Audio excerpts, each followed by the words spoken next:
पूरी तरफ बैठी है।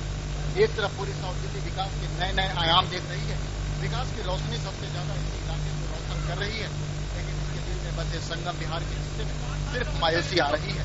अजय किशोर, सहारा न्यूज़ ब्यूरो, दिल्ली।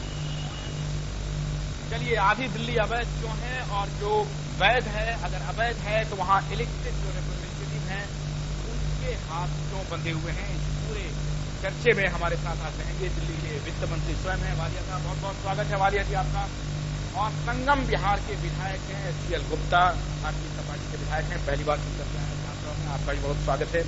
और पीपुल्स एक्शन का झंडा बुलंद करने वाले संजय कौल साहब, वो भी बहुत बहुत स्वागत है आप। संजय जी, पूरा कहाँ आपको लगता है कि ये पूरा नेक्सस है, ऑर्गेनाइज तरीके से ये सारी बातें चल रही हैं कि अनऑथराइज्ड पहले बनने दो, उस पर फिर हंगामा खड़ा करने दो, और ये सिर्फ ये वोट पॉलिटिक्स है, काम नहीं होना है और इस पर सरकारें खींचती रहेंगी। ये बीजेपी कांग्रेस दोनों से जुड़ा हुआ मामला नहीं है, ये सैद्धांतिक मामला है। हम इसलिए ये सवाल कर रहे हैं कि इसमें पॉलिटिकल विल चाहे किसी भी पार्टी को हो मजबूत नहीं है। पीछे के छोर से शुरू करें तो मंशा ये रहती है कि आदमी जितना डिस्टेबलाइज रहे उतना वो मैनिपुलेट हो सकता है। जो आदमी डिस्टेबलाइज नहीं है उसके साथ शर्तें नहीं रखी जा सकती हैं। जो कच्चे मकानों में रह सकता है उसको पक्के मकान का ख्वाब दिखाया जा सकता है। जो पक्के मकान में रहता है उसे क्या दिखाएंगे? तो ये जरूरी बन जाता है उस तंत्र के लिए जो उसको एक्सप्लॉइट करना चाहता है कि ये बसें मगर कच्चे रहे। वरना ऐसा कैसे हो सकता है कि 62 साल में इसका कोई जवाब ही नहीं निकल पाया? मकान ही तो बनाना है, कोई चांद पे थोड़े जाना है। तो मैं दावे से कहता हूं, और खासतौर से क्योंकि रूलिंग पार्टी आज की तारीख में कांग्रेस है, तो मैं उस पर लांछन लगा सकता हूं कि ये उनके इंटरेस्ट में है कि कोई बसे ना। लेकिन ये बीजेपी के लिए भी तो बहुत बड़ा सवाल है। जब आपकी सरकार थी तो आपने भी वही किया था।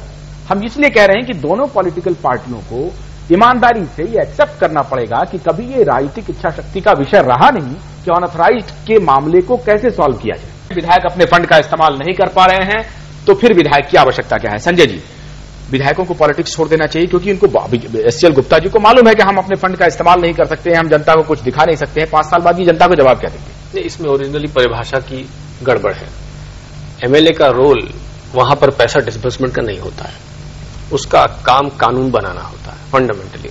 अब क्योंकि ये प्रथा चल गई है, हम अभी एक काम पर कह रहे हैं कि जो पैसा उनको मिलता है वो लगा सकते हैं, खर्च कर सकते हैं, उसके लिए वो संघर्ष कर सकते हैं, वो कह सकते हैं कि भाई हम आपके लिए हम लेकर के आए हैं पैसा। मुझे लगता है कि गवर्नेंस के फेलियर की वजह से ही ये नया रूट ढूंढना पड़ता है, वरना डेवलपमेंट एजेंसी का अगर काम ठीक चलता और दिल्ली प्लान होती तो इसकी आवश्यकता नहीं। आप इसके पक्ष में हैं कि विधायकों को फंड खर्च करने की अनुमति मिलना चाहिए या नहीं मिलना चाहिए? देखिए, या फिर रोक दीजिए, फिर सरकार खर्च कर ही रही है। ये शुरुआत हुई एमपी लैड्स फंड से, उसके बाद उसकी नकल मारी गई, फिर काउंसिल लेवल तक गई। मुझे लगता है ये विकृति है, ये होनी नहीं चाहिए, नहीं होनी चाहिए। लेकिन आज का जो आपका सवाल है उसमें अड़चन इस तरह से आती है कि आप अब इस पैसे को अगर एक पार्टी पावर में होती है तो दूसरे लोगों को उसको स्पेंड करने में या उसके इस्तेमाल में आप अड़चन पैदा करने की कोशिश करते हैं। इसीलिए जो अब इनकी नई पॉलिसी है कि पॉलिटिसाइज हो गया। अर्बन डेवलपमेंट डिपार्टमेंट के थ्रू क्यों रूट कर रहे हैं आप इस पैसे को? अब वालिया साहब, संजय जी कह रहे हैं, बहुत ईमानदारी से कह रहे हैं, बहुत मजबूती से कह रहे हैं कि इस तरह की व्यवस्था की आवश्यकता ही नहीं है। अगर आपका गवर्नेंस बहुत मजबूत है तो विधायकों के जरिए या पार्षदों के जरिए आप फंड को डिस्बर्स करें, इसकी आवश्यकता नहीं है।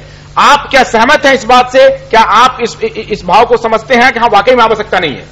और ये कह रहे हैं कि एमपी फंड तो होना ही चाहिए और एमएलए फंड तो होना ही चाहिए। देखिए, जब आप एमपी फंड आपने सेंट्रल गवर्नमेंट के लेवल पे अगर ये पास हो गया, आपका सवाल अभी भी बना हुआ है। नहीं, मेरा सवाल देखिए, ये मुद्दे की बात ये नहीं थी, आपने सवाल दूसरा पूछा। और रही बात कोर्ट में जाने की, कि आपको याद होगा सबसे पहले साहिब सिंह वर्मा जी कोर्ट में जाकर खुद पेश हुए थे और उन्होंने पेश में ये कहा था कि इन इलाकों में हमें पैसे खर्च करने दिया जाए, इनसे हम वोट लेते हैं, कृपया। तो ये सवाल नया नहीं है और ये मुद्दा जस्टिफाइड है। इनकी बात बिल्कुल ठीक है और ये उन विधायकों में से जो सचमुच वहां काम करते हैं, लोग जानते हैं, पहचानते हैं। तो सवाल ये होता है उनके राइट्स कैसे कॉम्प्रोमाइज हो सकते हैं? आपका सवाल आज ये है कि अवैध इलाकों में खर्च ना हो और वैध में। हमारा सवाल ये है कि वर्तमान परिस्थिति में जो परिस्थिति बन गई, किसने बनाई, कैसे बनी, अब उसमें जाना नहीं, बिल्कुल। लेकिन जो परिस्थिति है उस परिस्थिति में क्या लोकल एरिया डेवलपमेंट फंड को विधायक को लगाने के लिए अनुमति मिलनी चाहिए या नहीं मिलनी चाहिए? बिल्कुल, क्योंकि आज तो मिलनी चाहिए, क्योंकि आप नहीं तो अनफेयर हो जाएगा। आप सहमत हैं? आज की बहुत बहुत शुक्रिया आपका।